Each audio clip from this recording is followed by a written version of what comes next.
So for today's opinion, I'm going to talk about security and violence against children, especially during the election period.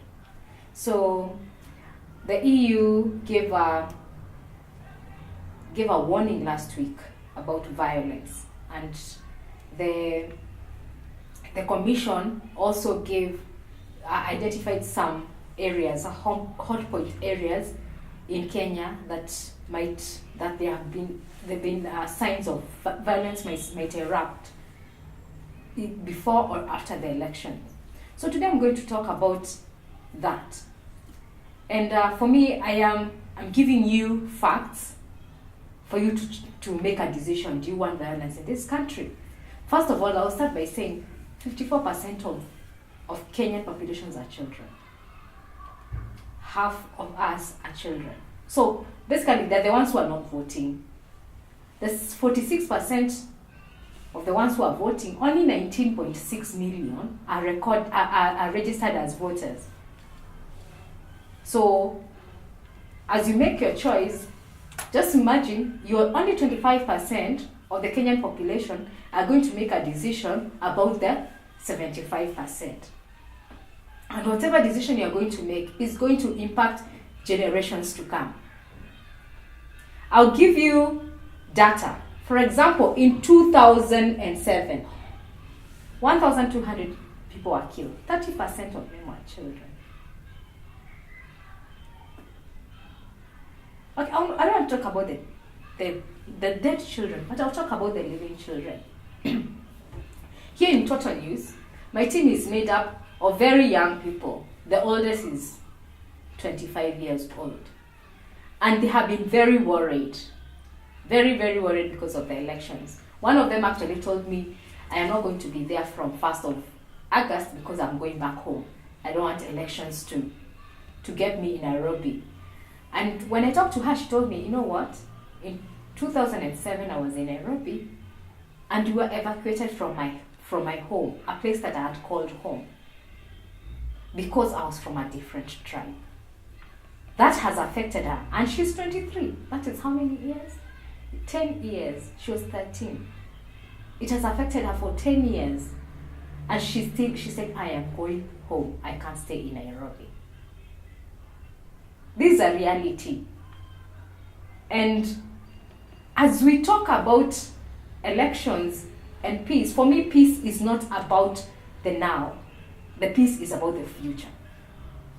I did a little research, some literature review a few months ago about the cycle of violence in Kenya. And it goes back to 1989, during what we call the first revolution. And you will see that children from 1989, and then when you look at the cycle, it happened again in 1992. 92, 97. So you find children who are affected by violence find it normal to be violent themselves. They find it is okay for them to fight. Especially children who are born in 2000, who are around in their early teens, between 10 and 17 years old. In 2007, it's called the formation stage. That's when a child is forming their own identity, their personality.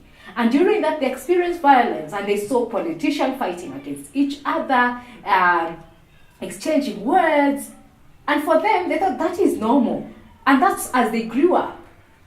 They thought that is the normal way. That's how people are supposed to deal with issues. If I am not happy with you, I beat you up. If I'm not happy with you, I fight you. It is okay not to be wrong. Actually, I've been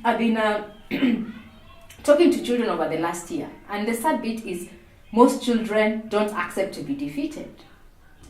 It's a sad bit. I was in a meeting for children, and there was some form of elections, and a child said something that really gripped my heart. A child said, "Please usinifanyie venye walifanyia Raila." That's a 10-year-old saying, "Usinifanyie venye walifanyia Raila. Hii kura si ya ukweli." For all those who know me, I'm very non-partisan. Actually, I think I'm a declared independent voter. I don't lean to any party. I'm an independent voter. But it's sad that our children are growing with this discussion and this discourse and this conversation going on TV, on radio. And then we are surprised when we see it on social media. Don't be surprised. Look at the people on social media who are discussing, the ones who are propagating hate speech.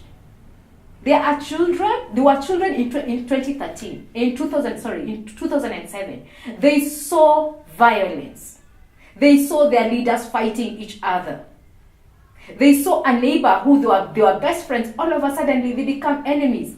They were stopped from playing on the playground. I heard of a very sad story of children in an estate in Nairobi where they could not play together. They were best friends because one was Luo, another one was Kikuyu. And they were told, you cannot play together because they are our enemies.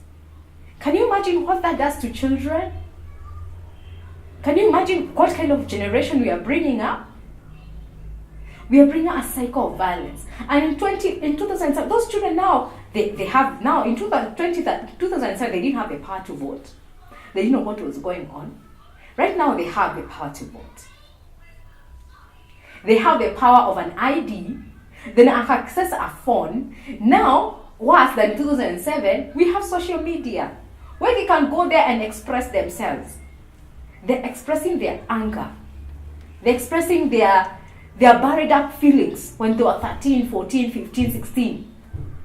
You know, they could not express that anger, but it's coming out in social media. They're fighting the battle that they were supposed to fight in 2007. You will see in this slide the cycle of violence. In 1989, I remember I don't want you guys to know my age, so I was in primary school. And I remember leaving school and meeting Fanya Fujowone. I don't know if they're still being called that today, but anyway, they were being called Fanya Fujowone, and I was tear gassed. I was really young, but I remember thinking to myself, Lord, the world is coming to an end. I'm running home. We never used to have bus transport, that school bus transport then. I was running home and I'm tear gassed. I get home, I find my cousin has been shot. Lucky it was a rubber bullet, but it had really, really hurt him. And you know, as a very young child, all the thoughts that were going through my head, this cannot be real. And that picture is so real in my head up to today. That was in 1989. In 1997, I was in high school, or probably now you know my age. In 1997, I was in high school, and I'm blessed to have been brought up in a family where my parents fostered people from all over the country, and I had brothers who were Luo, others were Luya.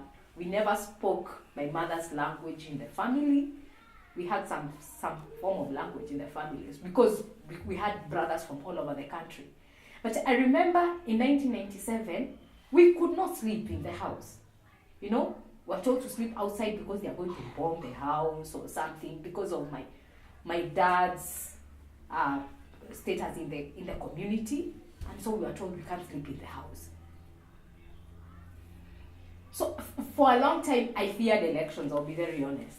In 2002, I didn't want to, I was voting in 2002. I didn't want to vote, even with the euphoria and everything, because I was thinking, why? And these guys are going to fight. So I'm giving a personal experience as a child growing up in this period in Kenya.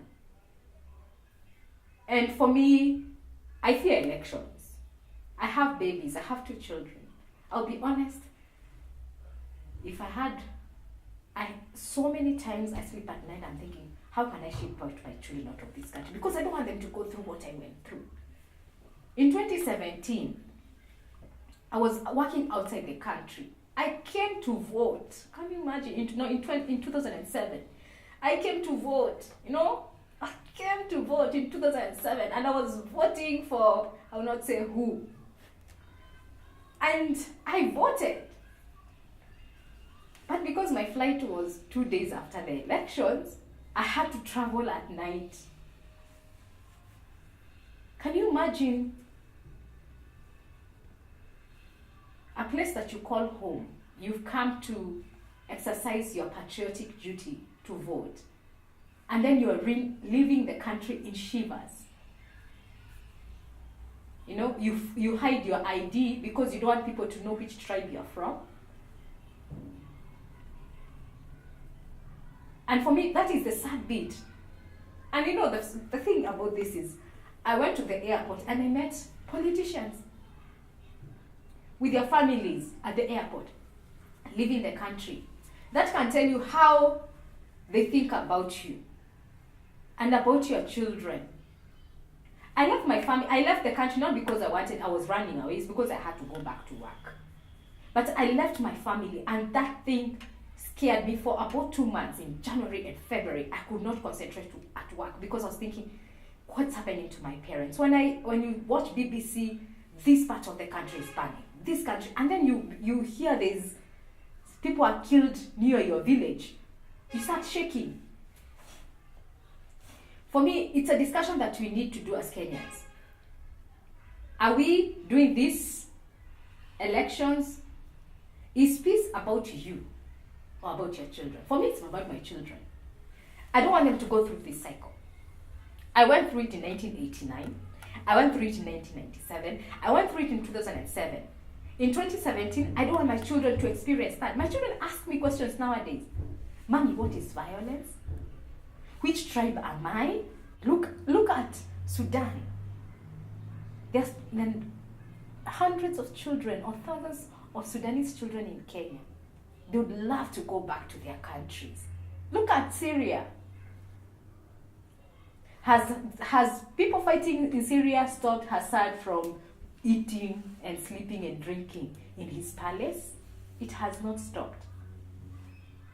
So when you're picking up that machete or panga, when you're picking up that gun, or when you're using your 2 fingers to tweet or to WhatsApp or to Facebook, it's not for you. Look at those words very carefully. They're for your children. If we speak peace, if you talk to each other as brother and sister, and you don't care from which tribe or part of the country you come from,